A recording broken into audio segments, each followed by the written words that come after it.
Zao dia Andriamatoa de Ban Jean-François, tale teknika nasional ny Fédération Malagasy ny taranja baolina kitra. Miarabanao Andriamatoa tale teknika. Miarahaba anareo aty amin'ny midi magnifika ary miarahaba koa ny mpakafy fanatanjahantena rehetra izay manaraka nyity fandarana ity. Araka ny nambara toa narahanao dia ozy hoe mandeha tsara mihitsy ny hita hoe mivoatra, mivelatra ny tontolon'ny fanatanjahantena eto Madagasikara. Tafiditra isika Madagasikara amin'ny top 100 amin'izao fotoana izao. Ahoana ny eritreritro mikasika an'izay? Marina tokoa iny izany hoe tsy tonga ho azy io fa tany elaela tany za fa nyteny hoe tokony manana faharetana manana patience tsika fa vokatra tsy tonga ho azy fa arakaraka ny ezaka zay atao ka tato ato nitsika tamitsika zany ny rivotra nitsoka amitsika no ny ezaka zay zay nataony rehetrarehetra ka isorana satria eo ny mpilalao, eo ny mpanazatra, eo ny mpitantana ary eo koa indrindra ny ianareo mpanao gazety ara-panatanjahantena sy ny mpanosika sy ny mpakafy zany ny supporter. Raha tsy diso efa nanana vokatra tsara tahaka izany Madagasikara tany amin'ny taona 2020 tany Club M ohatrany efa nanana toerana tsara teo amin'ny continent africain. Marina zany efa tafiditra tamin'ny top 100 koa zany atsika tamin'ny les années 80 tamin'ny Club M tamin'ny Peter Schnittger tamin'izay fotoana zay ma zany nisy mpilalao anankiroa tsika tanatin'ny tsara indrindra le 5 tsara indrindra taty Afrika, Ferdinand tamizay sy Kira Michel tamizay koa nisy Arkiki Alban eka nisy tamizay de tamin'ny février 2014 koa tsika 99e koa tsika tamizay fotoana zay zany hoe efa 94 jusqu'à 2017 fa elaela ihany zao tsika tonga amin'ny top 100 zao koa ary ny tanjona tafiditra amin'ny top 50 aloha manaraka amin'ny ezaka reto. Tena sakia anontaniako hoe ahoana moa zany ny fomba iklassen'ny FIFA hoe an'io classement io? Mazava ho azy io arakaraka ny hoe les compétitions internationales zay atao firenena de aveo koa ny vokatra tsara zay ataon'ny firenena agnatiny zay hoe tsy hoe anao compétition internationale be dia be ka hoe miakatra ny tsy zany akory fa le vokatra tsara zay atao ary tatoato zay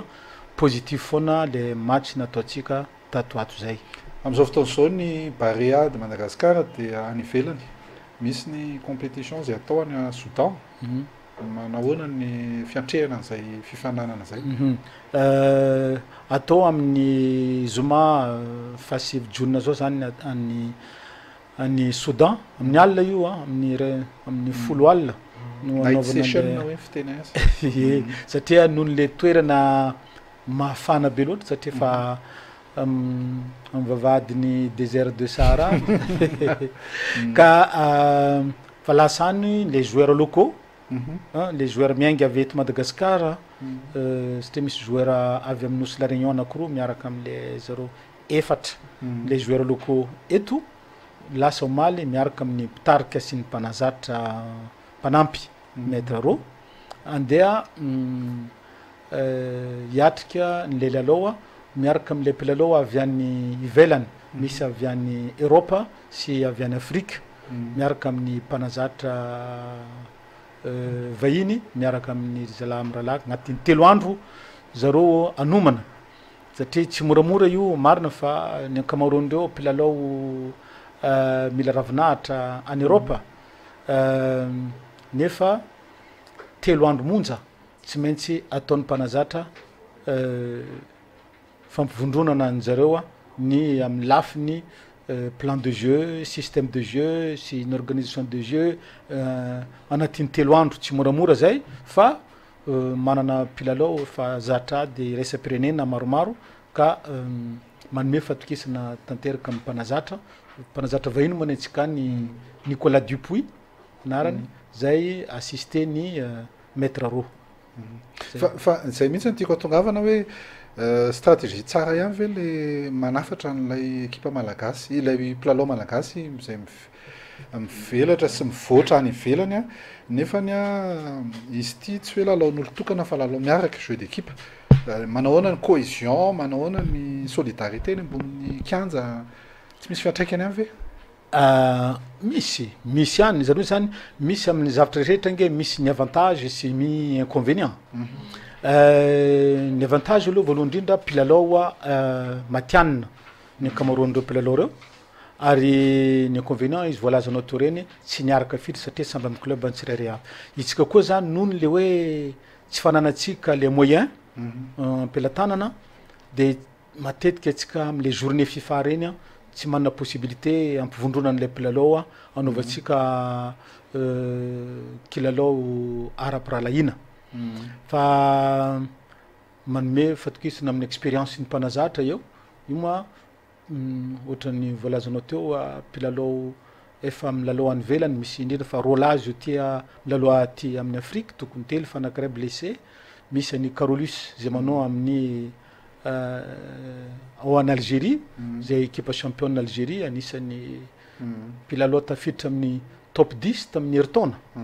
taty Afrique ao koa zany Voivy Paulin zay am'izao fotoana zao amin'ny Algérie efa mampidy baolina foana tatoato ary manao passe décisive ary agnisan'ny nampiakatra faharoa zareo amin'ny classement ny championnat en Égypte am'izao fotoana miampy amin'ny mpilalao zay milalao en Europe maromaro fa mbola tsy misy mpilalao manao amin'ny première division tsika any en France fa zany hoe misy anankiray ihany ny formé en Rola zany plutôt formé tamin'ny OGC Nice de Albert zany sy Dada de eo koa ma zany capitaine d'équipe atsika Faneva zay manao amin'ny Sochaux fa sarotsarotra ihany izy araka voalazanao teo ampivondrona am'le fiarana satria lalao raisina io fa amin'ny manaraka hiezaka zany ny fédération satria fa nisy fampanantenana nataon'ny fanjakana amin'ny fiaraha-miasa amin'ny fédération malagasy ny baolina kitra satria tsy vitan'ny fédération rery io fa tsy maintsy ohatran'ny firenena rehetra ny velany ny fanjakana andamosiny ny équipe pirenena équipe nationale zany mirary ny équipe pirenena nationale équipe pirenena malagasy barea zany any a Soudan fa raha jereko mantsy le équipe pirenena Soudan ohatra somary ratsiratsy classement ihany mety ho zakatsika ihany izy eka mety ho zaka fa zany hoe io nge milalao any velany nge tsy moramora ihany rehefa anao andeha anafika tan'olona lalao mandroso io fa midika tsy midika ihany le hoe classement sy rehetrarehetra fa zareo moa tsy isa hoe manana talenta manahoana fa zareo tena physique misy contact be dia be ka ohatrany hoe balle arrêté amin'ny corner amin'ny coup franc reny zany no eo zany no atahorana fa tsy maintsy mitandrina mafy zany am'izay fotoana zay donc hoe efa tokony fa niomana am'izany zany ny mpanazatra anao entraînement tactique rehefa manao ny fanazarantena misaotranao tonga soa nanaiky vahiny teto midi magnifique mirary soa ny équipe pirenena malagasy any a Soudan any am'izao fotoana zao fa inona sy antenaina fa hitondra vokatra tsara izy ireo amin'ity lalao mandroso ity lalao miverina moa dia mbola amin'ny herintaona vao mety atao satria groupe misy antsika fa dia inona sy antenaina fa totosa soma tsara ny mission zay ampanaoviny ny fitondram-panjakana malagasy amin'ny reto équipe pirenena ireto misaotra tompoko